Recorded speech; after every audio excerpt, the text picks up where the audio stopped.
You've tuned in to Unpause Your Life with Dr. Callie Estes and Dr. Tara Lynn Sell. Your access to success strategies and more to help you move onward and upward with your life. Listen in each week as they interview others who have really taken their essence to the next level and truly unpaused their life. Now here are your hosts, Dr. Callie Estes and Dr. Tara Lynn Sell. Hey everyone, welcome to the show. This is Dr. Callie Estes, and I am founder of the Addictions Academy, the Addictions Coach, and Rehab Rescue. Welcome to Unpause Your Life. This is a great podcast where we showcase people who have done something extraordinary with their life. I welcome you, and I hope you enjoy all of our guests. On my way, found a reason to wake up another day. But they needed to. You are listening to Unpause Your Life with Dr. Callie Estes of the Addictions Coach, the Addictions Academy, and my lovely co-host, Dr. Tara Lynn Sell from drtaralyn.com. And I'm very excited today because y'all know I'm pro-cannabis. We've got a wonderful guest. We have Nurse Susan, who is into medical cannabis education and consulting. Her name is Susan Marks. She's an RN, BSN, PHN, and she is a cannabis nurse and a member of the American Cannabis Nurses Association. She works with medical patients who want to include cannabis therapeutics in their health management program. She educates and consults with clients on the endocannabinoid system and how cannabis works in their body and is specific to their disease or issue, how to select safe and reliable product, the dosing process, the risks and benefits of cannabis, and more. Welcome, Nurse Susan. Thank you, Callie. I'm very happy to be here. Hello, Tara Lynn. Hello. This is super exciting for me because, we have a little bit different views on what's going on. So I'm hoping to be enlightened today. All right. Well, I love talking about it. So I'm in the addiction industry purely. I don't do mental health. I don't do anything else. I do straight addiction. And they've classified cannabis as a Schedule I with heroin. Can you enlighten us on that, why they would have done that or why they've put that out there? Yes, I can. So way back in 1934 and before that actually, cannabis was the most widely prescribed medicine in the United States, and it was mainly sold in tinctures. And if you were to research on the history of cannabis, it's actually been used as medicine for more than 5,000 years. Unfortunately, in the 1930s, some powerful politicians and businessmen felt that hemp was a major competition to their, for example, Randolph Hearst, who had all the newspapers and had millions of dollars invested in forests so that he would have paper for his newspaper. He felt that hemp was a huge competition because hemp grows very fast. It's excellent source for paper. So that was one thing. And also at the time, DuPont was just coming out with their synthetic fabrics,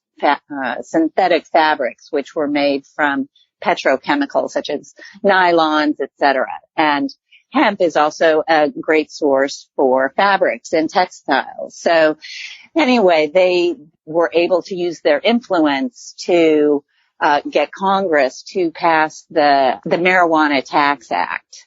And basically it forbid farmers to grow hemp, actually. And the American Medical Association at the time testified before Congress and said, we don't like this because we use cannabis. It's an excellent drug and it needs more research, but they weren't successful in stopping that from happening. So, also at the time, the new pharmaceutical industry was starting, and so there was just a lot of, pushback on hemp mainly, but also on cannabis. So when the Controlled Substances Act in the 1970s became a thing, they put cannabis in as a Schedule 1 with heroin and LSD, etc., as a way to, well, as Nixon was president, he was trying to control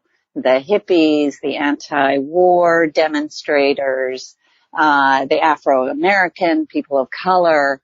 And so even though he had commissioned a research, it's called the Schaefer Commission, to study cannabis so that he could back up his, prohibition stance against cannabis, the Schaefer report came back and said, cannabis is pretty good.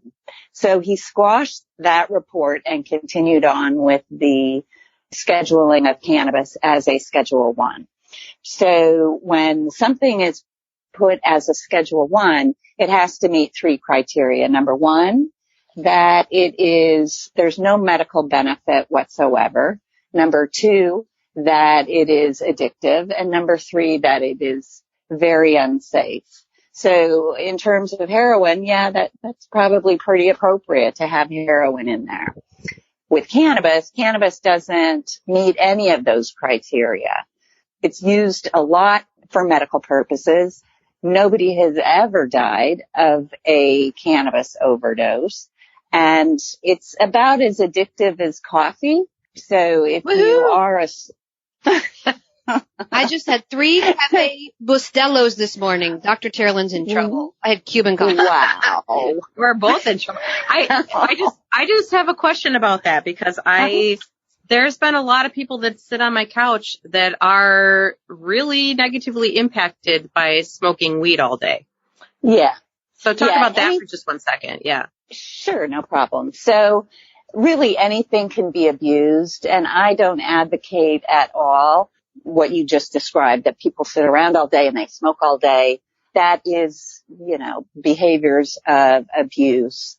But if you were to suddenly withdraw cannabis from somebody who is a chronic user and abuser of it, they won't go through the types of withdrawals that you see with the opioids. There is no life-threatening. Okay, so they'll have a headache, they'll have sleeplessness, they'll have irritability, very similar to coffee withdrawals, but they won't have that physiological withdrawal that needs medical supervision in a lot of cases.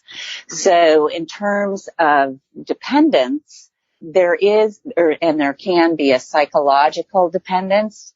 And I see it with artists and, the creative people who think, I need to smoke first before I can get creative. That's a psychological dependence. It's not like they can't paint unless they have smoked some cannabis. They can physically do it, but they have a mental kind of concept that cannabis is what they need to be creative. And it's erroneous, obviously, but it can create that kind of dependence. And I think that's an important distinction to make because cannabis has like the best reputation of any drug that's out there for being healthy and things. But that doesn't mean that it cannot be psychologically addictive. So I think people do miss that part in conversation. That part is distinctly missed. Right. It's just like any other drug. If you use cannabis responsibly and strategically, then it's a wonderful tool. If you abuse it just like anything else, it's going to be harmful. Well, and I think we don't really make the distinction between THC and CBD. And I noticed on your website, you make a very big distinction between the two components. Who's we? We don't make it. Let's clarify who's we. Oh, I'm sorry. I'm speaking for everybody in the world, right? That's hilarious. Speaking for me, woman. What are you talking about? Well, chime in for God's sakes. I'm trying, but the phone's ringing and you're having technological issues. James is going to get all this shit out. Oh, yeah, that's funny. So go ahead, go back to your question. Okay, so in the cannabis plant, there are literally hundreds of compounds. There are cannabinoids, which are the two most familiar are the THC, the CBD, CBN, etc. Then you have your terpenes, which are the essential oils in cannabis that give cannabis such a distinct and strong smell. Mm-hmm. And then there are flavonoids. So we typically focus on the cannabinoids and the terpenes. So with CBD and THC, THC is the only cannabinoid that creates that psychoactive high. And CBD does not create a psychoactive high, but it is a muscle relaxant. It's a body relaxant. So I like to think of CBD as working from the neck down and THC working from the neck up. The benefits of using them together, actually using a whole plant medicine. So you have a little bit of all the different cannabinoids in there is really the optimal way to treat a medical issue therapeutically because they all interact with each other. So if you were just to isolate CBD, for example, you will get some benefits. And if you have just, minor complaints or whatever, that's fine. And you can buy an over-the-counter CBD product. You don't need to go to a dispensary. You can go online, etc. But if you have some pretty significant medical issues, for example, if you have an autoimmune disease, you're going to want to look for a whole plant product so that you get CBD, a little bit of THC. And one of the misconceptions with using cannabis for medicine is that people think, oh, well, that just means you're going to get high. But since THC is really the only compound that creates that psychoactivity, you can modulate that. There are products out there that are, for example, a ratio of 25-1, where you have 25 CBDs to 1 THC. So, and then you can go from a 25-1 all the way down to a 1-1. So you have equal parts of the CBD and the THC. And if you talk to any of the medical clinicians who are involved in the cannabis space, pretty much they'll all say that you need a little bit of THC to really be treating the issue completely, because the CBD actually diminishes the psychoactivity of THC, but THC boosts the effects of CBD. So, and CBD has a ton of medical applications. It's an anti-inflammatory, it's anti-seizure, it's antidepressant, anti-anxiety, it relieves pain. There's a whole long list of what CBD does. So by adding just a little bit of THC to that, not enough to make you high, but enough to kind of boost the effectiveness of CBD, that allows you to take less medicine. And let's face it, it's kind of expensive. It's out of the reach for a lot of people. So if you can use it strategically, so you use the lowest effective dose and, you're getting the maximum benefit from it, then it's a wonderful tool. And if you learn more about the plant itself and how each of the different cannabinoids and terpenes have their own therapeutic effects, then you can create protocols that will address the different issues in the most effective way. Okay, so I've got some questions for you. Okay. First off, I'm in the industry. I'm huge pro cannabis. Now, we got a house in Colorado. My stepson is the second to apprentice under the second person who got their license ever to offer grow housing. So he's a grower. He's a master grower. Now, I took my husband out there and I smoke. Nothing happens. I get a little sleepy, go to bed. No big deal. My husband smokes and he can't handle it. So my stepson is like, well, we have these edibles. I don't like the edibles. They make me feel funky. So he gives my husband an edible, which is 100 milligrams. He does the edible and he has effects of LSD. I want you to talk about why certain people have that and certain people don't. So for me, I'll smoke, Gorilla Glue is my favorite. Knocks me out, puts me to sleep. My husband smokes Gorilla Glue and he is wigging out like people are coming in through the windows. It's hysterical. So why? Only you. What? You want to Why does it metastasize differently, or what's different in other people's bodies? Because my stepson can do 200 milligram bar of an edible and he's cleaning the house. Mm-hmm. My husband is looking out the window and I go to sleep. So it affects the three of us so differently. But everybody, I think of psychotropic medication impacts people differently. Some people will do well on it, so to speak, and other people will not. I say that because I'm not a huge proponent of that. Mm-hmm. but everybody is physiologically what? different. So wait a minute. Are you pro psychotropic medication or are you pro cannabis? You can't be both. Pick a fence. Stop. I'm pro holistic. Okay. So I'm anti big pharma. And everyone knows that. I'm against all the nonsense they put in your body. I would rather you go CBD, THC than you go Seroquel and Wellbutrin and Suboxone and methadone and all that other garbage. So, no kidding. No. I am the same way, except if you are psychotic or schizophrenic. I'm always psychotic. Are you kidding me? We're not here to debate that. We're not debating that today. That's a whole different podcast. That's a whole different one. You guys were hilarious.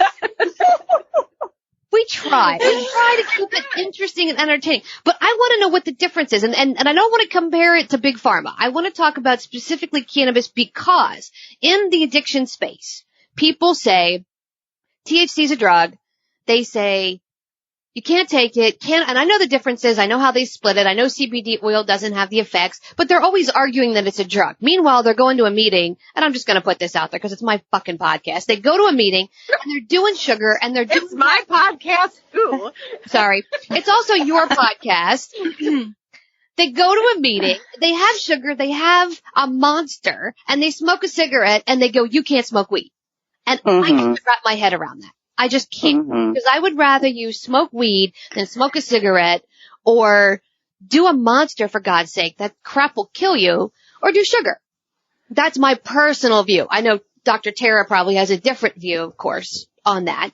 So I want to... I seem to recall you drinking a Monster when I saw you last time. You know what? I'm killing myself slowly. They didn't have Diet Turbo. I'm a caffeine junkie.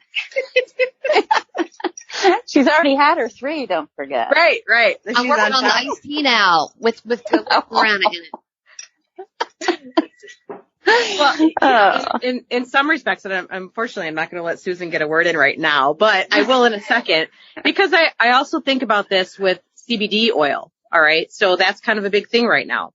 And, I'm on tons of forums about CBD oils. And for some people, they're like, works great. For other people, it's like, doesn't work. And from what I'm gleaning from what you're saying, some of it has to do with the ratio of THC to CBD.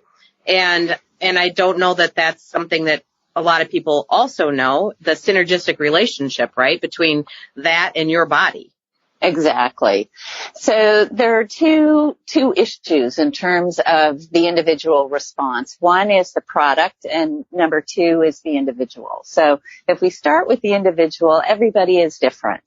So what I recommend is that people start with what would normally be expected. So if you have a strain or a product that is known to be relaxing, start with a little bit of that and see if you actually get relaxed. For some people, it actually energizes them. So they have to kind of flip what's normally expected to how they respond. So Gorilla Glue that's a sedating strain, and if your husband is getting wigged out from it, he may do better on an energizing strain such as Blue Dream or a hybrid rather than Gorilla Glue, which is considered an indica.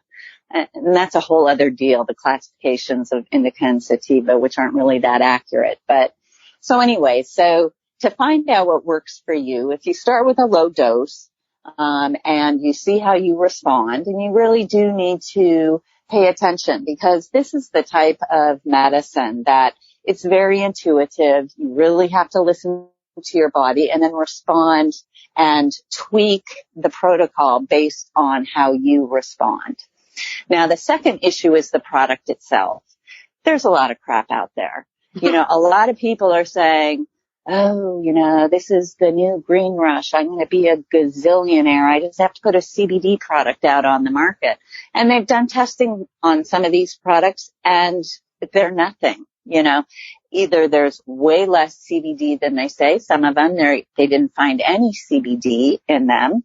So you always need to be cautious with the products that you choose.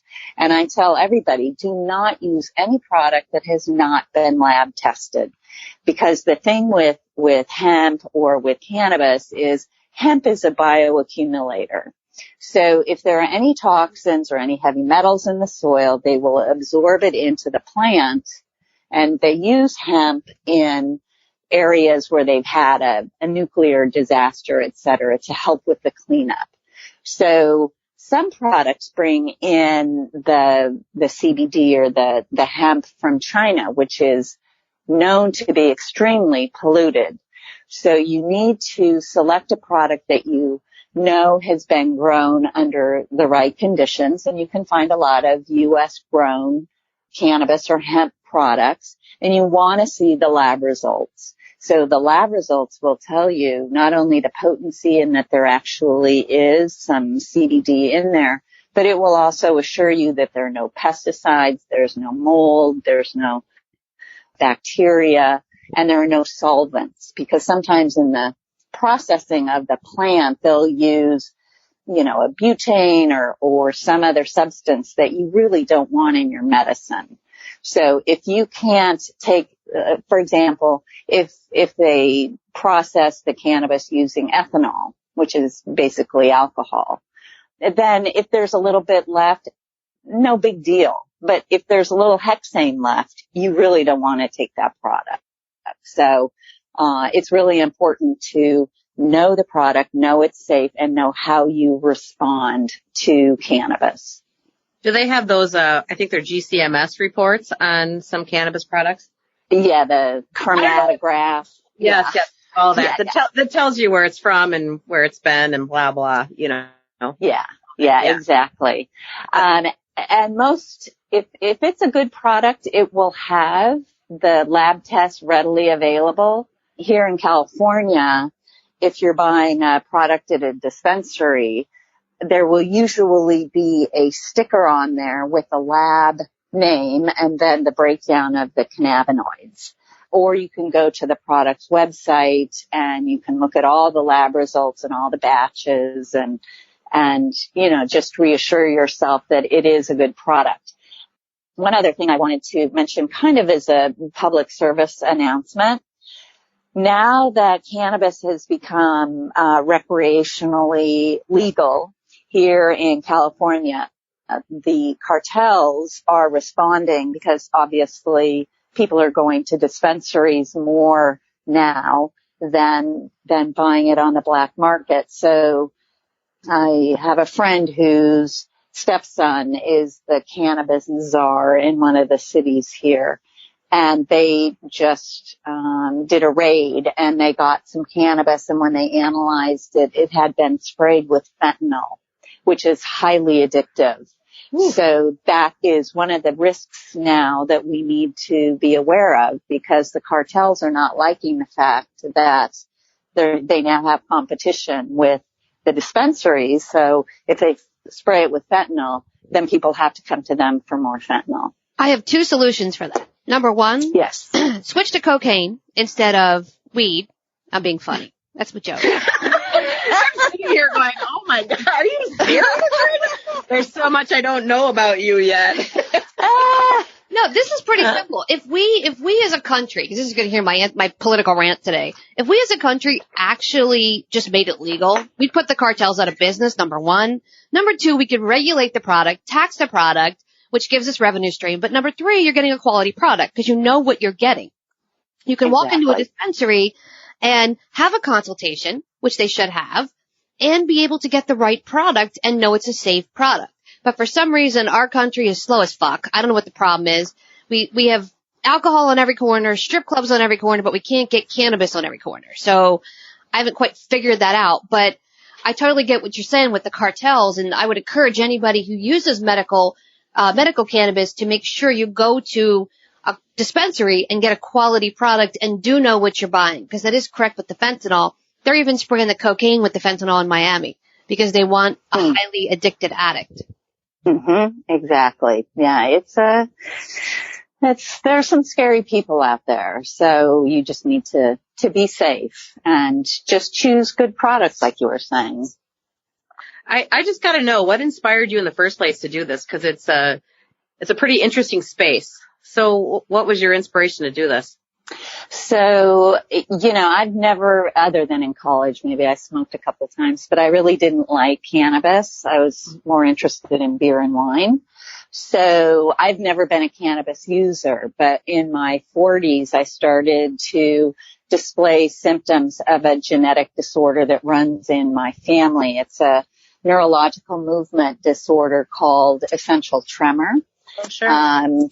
So for people who don't know what that is, if you think of Katharine Hepburn with her shaky voice and her shaky head, those are some of the manifestations of the condition. And it's a progressive condition. And the way that they treat it is with anti-seizure medication. So I was on anti-seizure medications, and they were probably the scariest things I've ever been on. And I just got desperate because I knew I didn't want to be on this for the rest of my life. So I just started researching, and lo and behold, I started reading the medical research on cannabis and was totally blown away, not only by the potential of it for me personally, but it was like, okay, why don't we all know about this?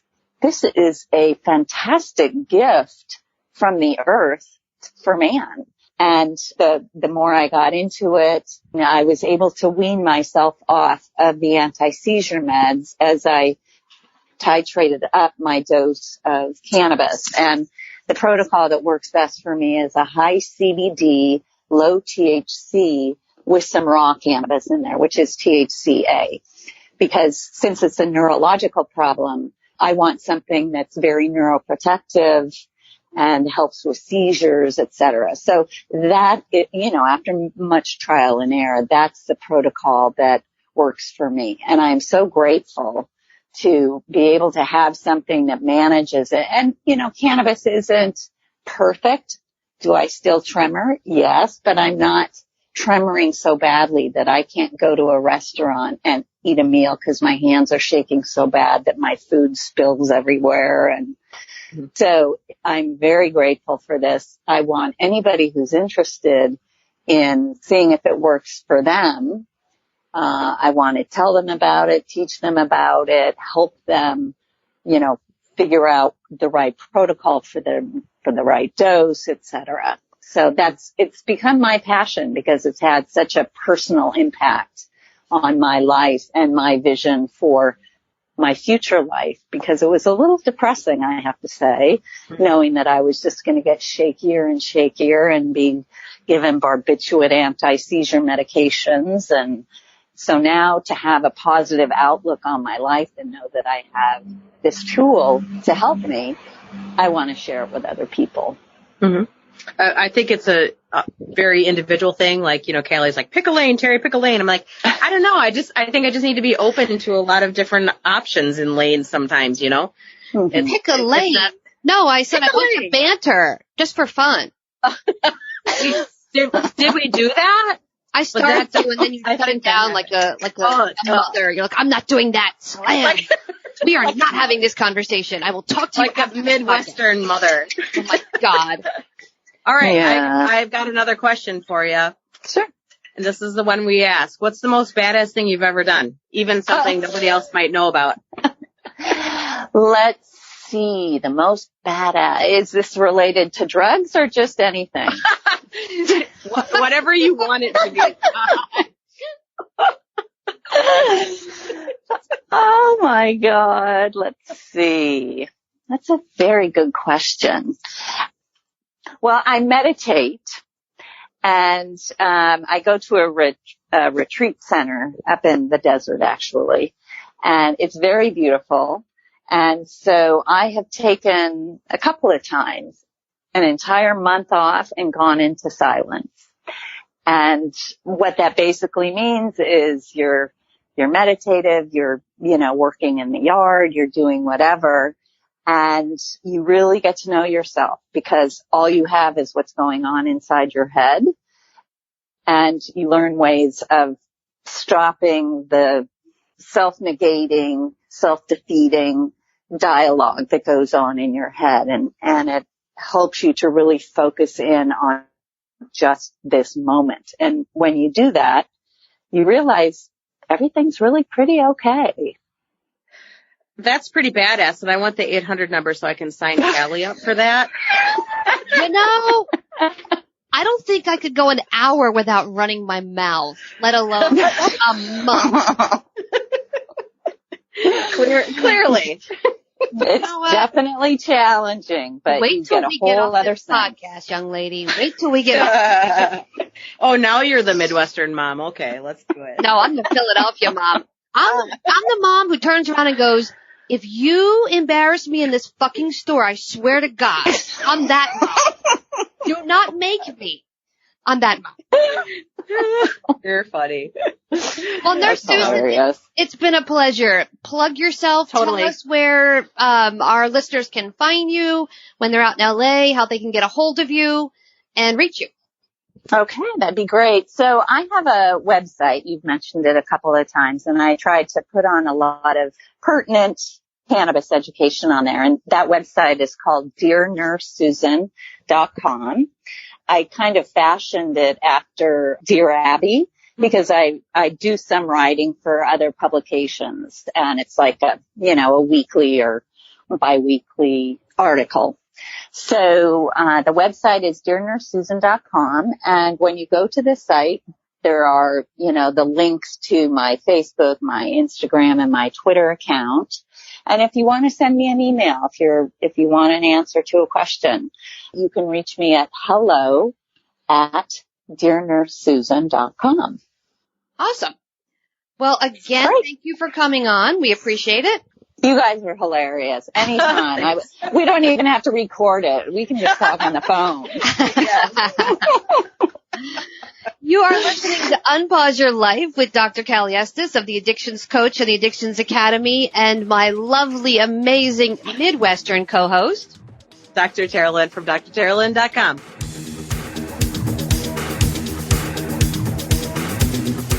Hey everyone, thanks again for listening. I really hope you enjoyed the show today.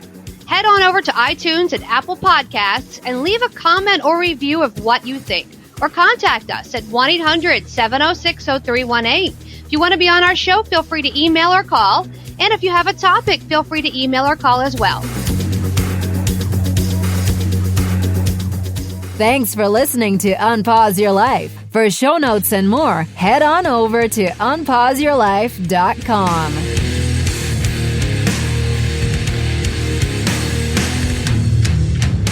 Big shout out to recoveryinnovators.com for help producing this show.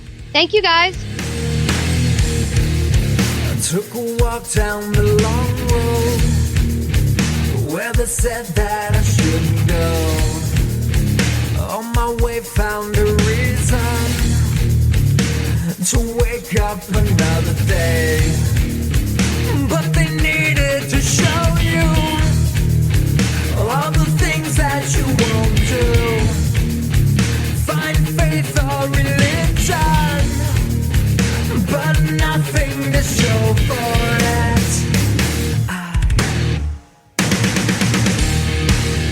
No need to escape, in love with my pain. I may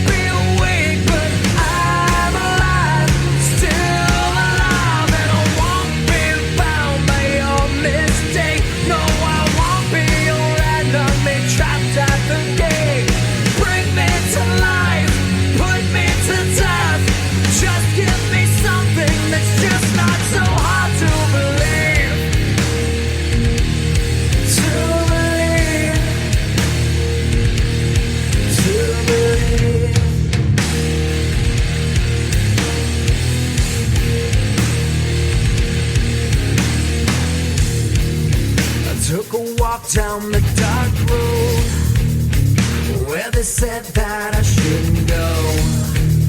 I knew the dangers of flying. Now I'm so far from